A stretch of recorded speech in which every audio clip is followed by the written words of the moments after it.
Welcome to Americana Archives. Today's headline is Death of Last Survivor Recalls Tragic Story of Donner Party. This article originally came from San Francisco on December 14th.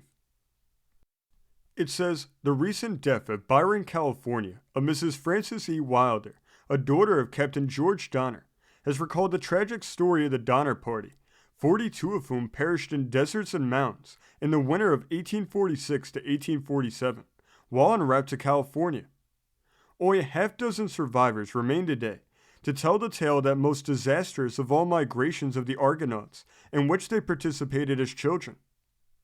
Among these half-dozen are three sisters of Mrs. Wilder, children of the captain from whom the party took its name. They are Mrs. Eliza P. Houghton of Los Angeles, 78, Mrs. Leanna App of Jamestown, California, 86, and Mrs. Eliza C. Wilder of Bruceville, California, 89. A daughter of James F. Reed, a member of the party, who forced his way over the snow-capped Sierra Mountains and then returned with relief for his dying companions, is living at Capitola, California. Her name is Mrs. Mattie Lewis, and she is a bright-eyed lady, 77 years young. Of all the companies that made their way by ox wagons on the Overland Trail across desert and mountain to California before the railroad linked east with west, the experiences of the Donner Party were the worst. Theirs was the greatest loss of life, and it was attended by a slow starvation during the 6 months they were held in the high Sierras that finally drove the stronger members of the party to that last expedient of man, feeding upon his own kind. Of the 88 men, women, and children that started with or joined the Donner Party, 42 perished, 6 died in the deserts of Utah and Nevada, and 36 succumbed to the horrors of the mountain camps.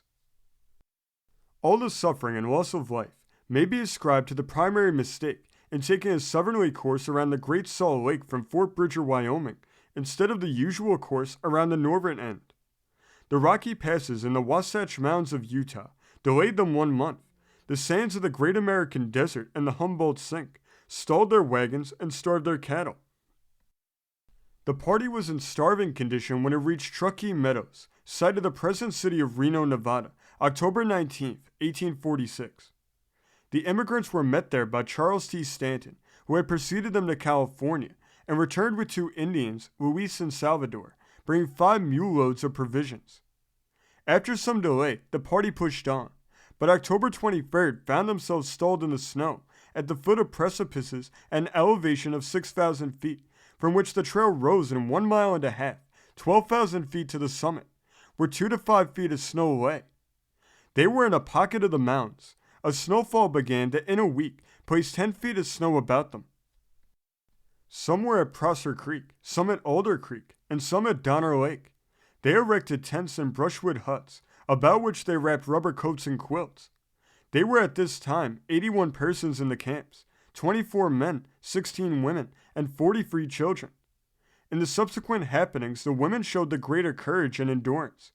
Of the 15, only 5 died, and 4 of these gave their lives to aid or comfort their children or companions. On December 16th, the Forlorn Hope started over the snow on foot. It consisted of 9 men, 5 women, and a boy. 6 days later, Stanton, the rescuer, gave out and was abandoned. A storm that began Christmas Day halted them a week. 3 men died and were eaten. January 4th, another man succumbed and was eaten. William Foster pursued and shot the Indians, Luis and Salvador, who were eaten. The party came out of the snow January 1st, were aided by Indians who gave them acorn bread and helped them to Johnson's ranch. They had been 32 days coming from Donner's Lake, and 8 had died. 2 men survived, and all the 5 women. The experiences of the 4 relief parties from the first that left Sutter's Fort February 5th to the last, April 13th, were similar to those of the Forlorn Hope Party. Going in on their return trips, in several instances, these caches were destroyed by wild animals, so that the return trips with the emaciated, weakened Donner Party became struggles with death, in which many died and were eaten by their starving companions. The 4th and last relief party started from Johnson's Ranch, April 13th. They had been promised by the alcalde half of the fortune of several $1,000s in money and goods, which George Donner was supposed to possess. The 7 men of the party, under William O. Palin, reached Donner Lake in 4 days. Louis Keseberg was the only one alive of the many who had not been able to accompany the relief parties who had preceded them. Of Keseberg, the relief men demanded money, accusing him of having robbed, killed, and eaten George Donner and his wife Tamsin. Keseberg finally gave them $500, which he said Mrs. Donner had requested him to give to her children should he reach California. The fourth relief started back next day, Keseberg following them as well as he could with an injured leg. Each night he managed to make camp and finally reached civilization.